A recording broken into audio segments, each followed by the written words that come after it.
Have you ever scrolled through Instagram and seen ads like, drink this magical juice and cure your stress, or one crystal can heal your depression? These things look attractive, don't they? Quick fix, easy solution, beautiful packaging. But let me ask you honestly, did they ever really work for anyone you know? Or did they only empty pockets while keeping problems the same?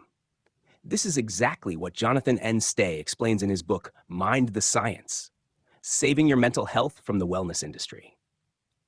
The book is a wake-up call, especially in today's world where the wellness industry is booming and selling us shortcuts to happiness. The author is a clinical psychologist, and he has seen how people struggling with real mental health issues often get trapped by fake promises. Instead of science-based solutions like therapy, medication, exercise, and social support, many people fall for pseudoscience. Detox teas, energy healing, miracle diets, and spiritual gurus who claim they can fix your mind instantly. Let me share a relatable example. Imagine a college student in India, stressed with exams, family pressure, and future worries. He searches online, how to reduce stress quickly.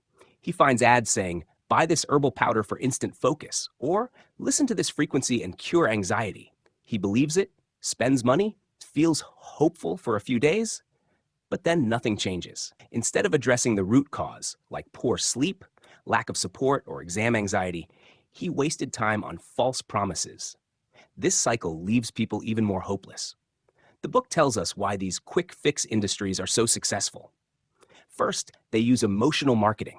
They show smiling models, peaceful music, and phrases like natural healing or ancient wisdom. Second, they play on our fears. They say things like, doctors don't want you to know this secret, or big pharma is hiding the truth. And third, they promise fast results. And let's be honest, we all want fast results, right? That's why we fall for it. But the danger is this: mental health is not like fixing a broken tap. It's complex. Stress, depression, anxiety, these come from a mix of biology, environment, and lifestyle. If someone tells you one magical thing will solve it all, that's a red flag. Jonathan Stea gives us a very important lesson. Trust evidence, not marketing.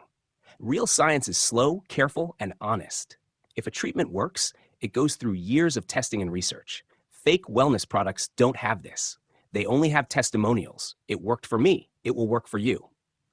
But personal stories are not proof. Imagine one student saying, I didn't study but drank chai every day and still passed. Does that mean chai is a substitute for studying?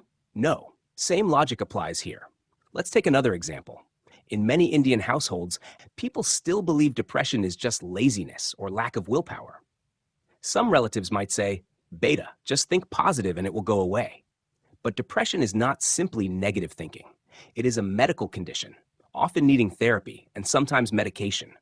When people avoid real help and only rely on positive quotes or unscientific remedies, their suffering increases. The book also warns us about toxic positivity, this trend where people say, always smile, never be sad. Of course, positivity is good, but forcing yourself to hide pain is dangerous. If someone is grieving or depressed, telling them just be happy is like telling a person with broken leg, just walk it off. Real healing requires acknowledgement and proper treatment, not denial. Now, what's the solution? The book doesn't say stop everything outside science. If yoga or meditation makes you feel calm, that's great, as long as you understand it's a supportive tool, not a miracle cure. The key is balance. Use lifestyle practices that help, but don't ignore medical advice or therapy when needed. Another strong point the author makes is about critical thinking. In today's digital world, anyone can become a guru on social media. They wear white clothes, talk softly, use fancy terms, and suddenly millions follow them.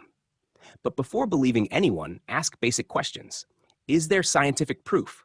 Are experts supporting this? Or is it just marketing? Think of it like this.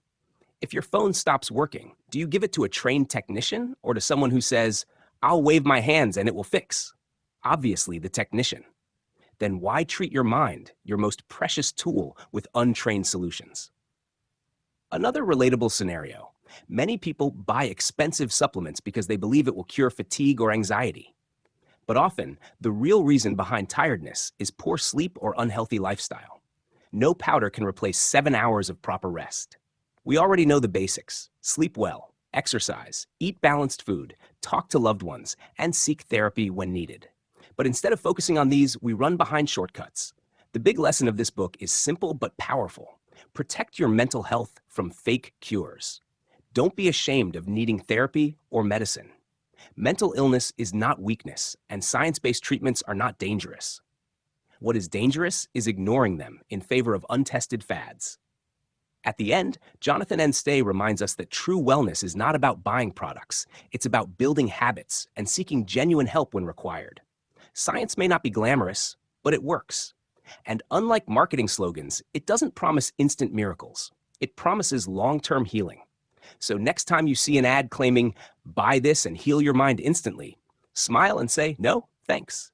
Choose evidence over illusion, because your mental health deserves real care, not fake shortcuts.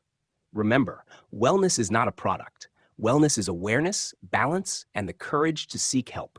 And if you protect yourself from pseudoscience, you're already one step closer to real healing.